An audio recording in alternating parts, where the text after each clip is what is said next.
It is my honor to be here with you today. The purpose and what I want to speak with you about is the fact that everyone has a story and everyone can make a difference. And I believe that that's the difference in making the world a better place. And I want to start by telling you a little bit about my own personal story. So this goes back just a few years, in fact, about 35 years ago. This was Halloween when I was in elementary school.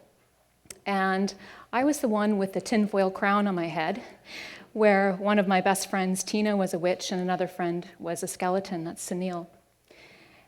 And you might think, why on earth would this little girl want to dress up like a queen? And in particular, not just a queen, but Queen Elizabeth II. I was very specific.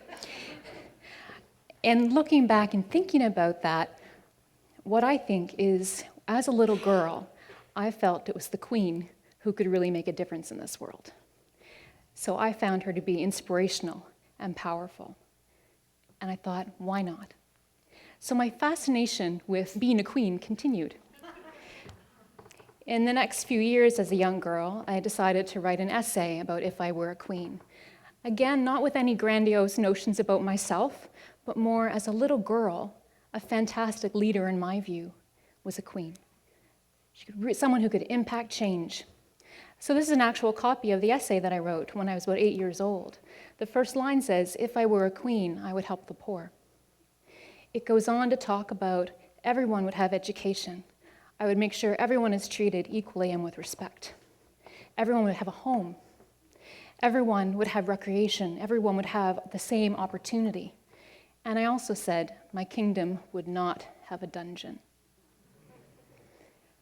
And I share this because I believe that there's an innocence and a beautiful way that children think. And you would all have similar stories of being children. Many children talk about hoping for world peace. Others think about no more bullying. Let's be kind to each other. And there's such wisdom in that innocence. And it's beautiful, and I think it's important that we continue to learn from it. And I also believe that what we think as children, those core values, they stay with us until the end of time. But I also want to talk with you about the fact that that doesn't mean that as this innocent little girl, that life is always easy. Life hits you, and it can hit you hard. And I know we've all had our own struggles and our own battles. And I want to talk with you a little bit about mine. So also around the same time frame, this would have been back in the 80s, my parents divorced. That was not that uncommon. But my sister and I, we became what was called at the time latchkey children.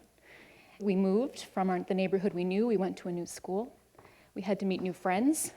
And it was a difficult journey from being a shy little girl who had to deal with a lot of new things all at one time. And through that process, I remember very clearly having a lot of responsibility at a young age. I remember feeling a little bit confused. I remember feeling very loved, and that's something to be very grateful for. So I'm not complaining, I just want to set the context. But what happened through that change in life was that then set another series of events of realizing that as a young child, I experienced some loss and some change that was very hard on me. And even though I didn't know it at the time, even though I knew that I was very sad, and this is not about the divorce, this was about just my own evolution as a young person. I was a sad child. I had a lot of joy as well, but I also had some sadness and some loneliness. And I was someone that I experienced what I would now call depression. And at that time, I didn't know what that was. I just knew that I felt socially isolated. I put all of my effort into doing well in school because it was a source of confidence for me.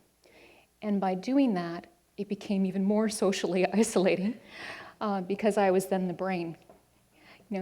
So you realize that there's different things that you can be told as children that no matter what the words are, they can hurt and they can affect your self-esteem.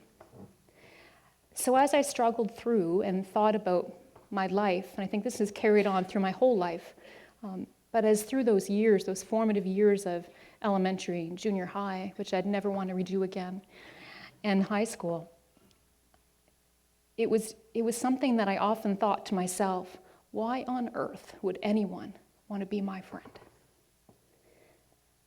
And that just breaks my heart when I say that out loud today. It really breaks my heart.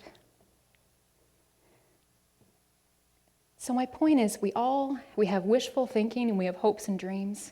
We all have sadness, whatever that looks like in our individual lives. And we also have things that bring us back and really help us through. And I want to talk with you about what brought me through. And I'm very proud and very grateful to talk about these things. The first is love and mentorship. That's a picture of me and my lovely mum. When I talk about love and mentorship, I think of the powerful family bond that we had. And I know even looking back, that I was so loved, even if I didn't fully recognize it at the time. I had a family that was doing everything they could, and my mom was a great inspiration to me.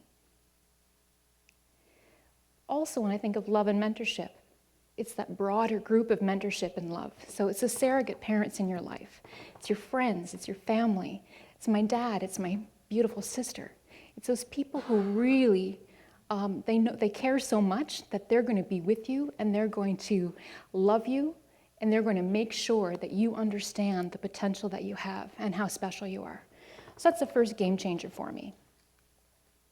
The second was youth groups and volunteering. For me, I found a sense of belonging in youth groups and volunteering that I wasn't necessarily finding in other parts of my school life. And I'm so grateful because it became this network of support that, again, through mentors and other people who are very special to me, have helped to shape me and the values that I hold dear. The third one is education. This is when I graduated from the Mount 21 years ago. And the main thing that brought me to the Mount in the first place was the love and the support of all of those other people and those circumstances that I spoke about. But I love this university. This university changed my life. And this is where I gained the confidence to be the person that I am today.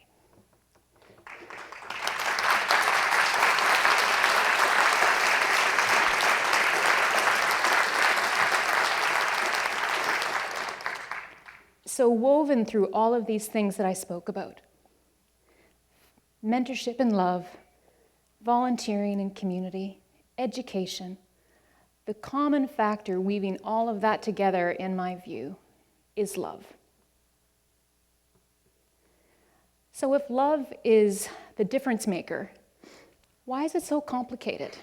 In our daily lives, we talk about, oh, I love this TV show, or I love Thai food. Those things are easy to talk about. That's not the kind of love I'm thinking of. I'm thinking about that core love in the inside of you, compassion, regard for other people, loving your neighbor as yourself, looking at people around you and thinking, I want to demonstrate love to you because I believe that that's the way that we can make this world a better place. But that's hard. And I think it's hard because sometimes we don't love ourselves, so we can't love others. I think it's hard because we're busy and we are preoccupied with the things we have to do. And it's also hard because it's uncomfortable, especially in a business and a community setting, to talk about love. We talk about it in our families. We talk about it with friends. We talk about it with our favorite food, our favorite TV shows. But talking about it in business and in community is a little bit difficult, and I think it's a little bit different. But I think it's critical. And I want to tell you why I think it's critical.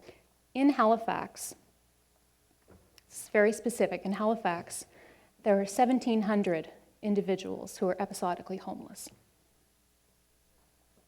1 in 8 people in our city are living in poverty. So if we're looking at not only ourselves and our family, but our community and to our government leaders and to community leaders with a lens of love, guess what? That's nowhere near good enough. So if we had a lens of love in all of our elements, we could change that. Also in Halifax, about 65% of people have a strong sense of belonging in their community.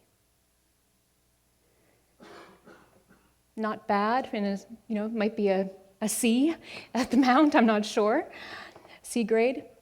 But when you think about the reverse, that's 35% of people who don't. So what does that mean to us? If we're a society and a community of people who love each other, how are we helping those 35% of people who don't have a sense of belonging in our own city? Are we too busy judging and not loving? I don't know what the answer is, but it's the kind of conversation we have to have. And the only answer I do know is love. So when we think of the world that we live in, and some others have said that on the global scale, it's probably fair to say we've really won the lottery. We have a lot to be grateful for in our city. We have wonderful strengths, but we can't deny that we have awful voids that need to be addressed. And until each and every one of us and every other person in our city looks at the world with the spirit of love, we're not going to change that. We have to change how our hearts are viewing things and where we're allocating the attention of our heart to make a difference in our world. So I ask you, when you think about the people sitting next to you, do you love that person? When you see someone on the street, can you exhibit love and understanding and empathy to them and realize that individual has a story, that person can make a difference, but perhaps for them, they haven't had the love to help them get there. I've had that love, thankfully.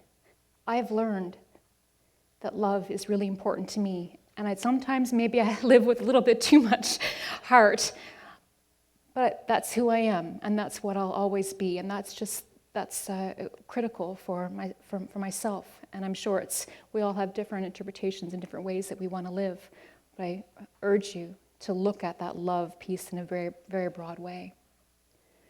And knowing as well that society is judged by how we treat our most disadvantaged. It's also judged by how we treat each other. So how do we answer that call? And I ask you to answer it with love. So I just have some final thoughts for you. Everyone has a story. Everyone can make a difference. The key factor is love. So I ask you to tap into that youthful wisdom. My wisdom, perhaps, of the dungeon was about, don't look at people in a box. Don't judge. Look at people with a different lens. Look at people with open eyes. Challenge your assumptions. Open your heart. And I truly believe we can change the world. Thank you.